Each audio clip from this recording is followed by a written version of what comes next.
আল্লাহ বলেছেন ফাইন্না মাল উসরি ইউসরা, কষ্টের পরেই আছে সুখ। কষ্টের পরেই আছে সুখ।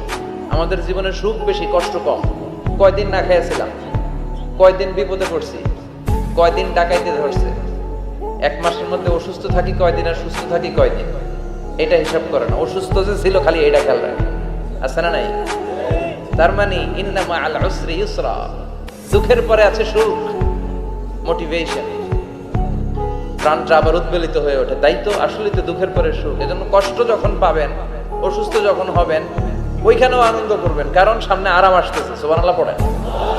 মুমিনের হারাবার কিছু নাই, দুঃখ পাওয়ার কিছু নাই। মুমিন অসুস্থ হলে অসুস্থতার মাধ্যমে তার রোগের মাধ্যমে তার গুনাহ ঝরে যায়, সে আল্লাহর কাছে প্রিয় হয়ে ওঠে। তা আমাদেরকে কেউ হারাইতে পারে? কথা বলেন, আমাদের কেউ ভয় দেখাইতে পারে? মোটিভেশনাল সূরা, সূরাতুল ইনশিরাহ আর সূরাতুদ দুহা। এখানে অনেক হিউজ মোটিভেশন আছে। যারা হতাশ, যাদের জীবন ভাল লাগে না, মরে যেতে মনে চায়, গার্লফ্রেন্ড গালি দিছে, আছে না নাই?